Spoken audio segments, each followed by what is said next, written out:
क्या आपको मालूम है कि दुनिया में 2 से 3% बच्चे बर्थ डिफेक्ट्स के साथ पैदा होते हैं। बर्थ डिफेक्ट्स क्या होते हैं? यानी किसी का होंठ कटा होना, क्लेफ्ट लिप, किसी का तालू कटा होना, क्लेफ्ट पैलेट, किसी के सर की बनावट सही नहीं है या सर का छोटे रह जाना, और किसी की नज़र जो है वो नहीं होना, किसी को सुनाई ना देना, कभी हार्ट के डिफेक्ट्स होना, कभी जीआईटी के डिफेक्ट्स होना, इसके साथ साथ न्यूरल ट्यूब डिफेक्ट्स यानी रीढ़ की हड्डी का सही तरह ना बनना, ये सब डिफेक्ट्स के साथ बच्चे जो हैं वो पैदा होते हैं। आज की वीडियो में हम ये देखते हैं कि ऐसा क्यों होता है, क्या हम इससे बच सकते हैं? बिस्मिल्लाहिर्रहमानिर्रहीम, अस्सलाम वालेकुम। मैं आपकी family physician doctor Kausar health care channel से आपसे मुखातिब हूँ।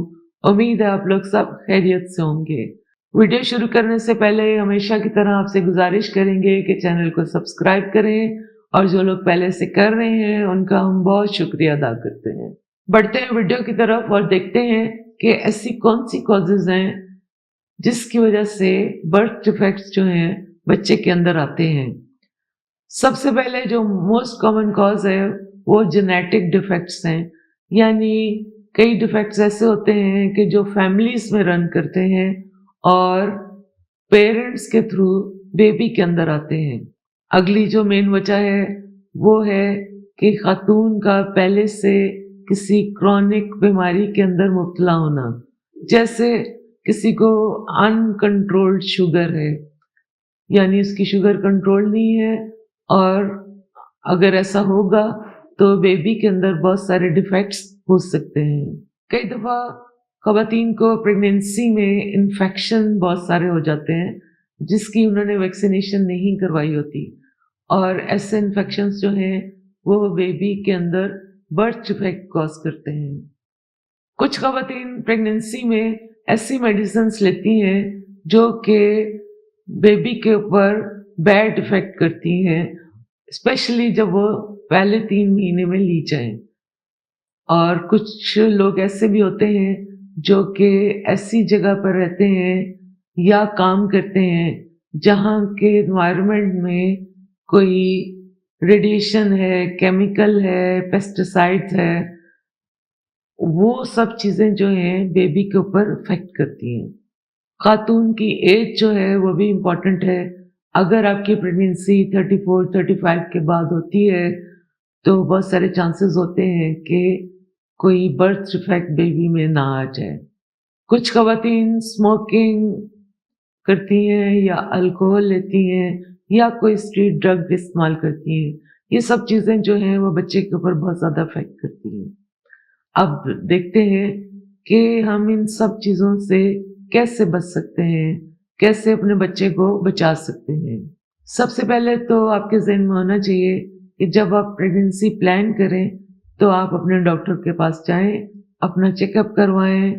अगर कोई टेस्ट की ज़रूरत हो तो वो टेस्ट डॉक्टर आपके करवा लेंगे, और उसके हिसाब से आपको कोई मेडिसिन देने की ज़रूरत होगी तो वो आपको दे दी जाएगी। फॉलिक एसिड आपने रेगुलर लेना है और इसका इस्तेमाल पहले 3 महीने लाज़मी करना है।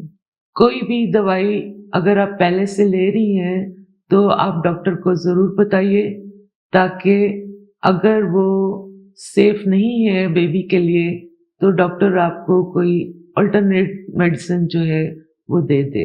इसी तरह से अगर आपकी शुगर है और वो कंट्रोल में नहीं है, आप डॉक्टर से प्रॉपर मेडिसिन लेकर और साथ में डाइट के साथ इस शुगर को कंट्रोल करें, क्योंकि अगर ये कंट्रोल नहीं होगी तो बहुत सारे डिफेक्ट से कॉज करती है।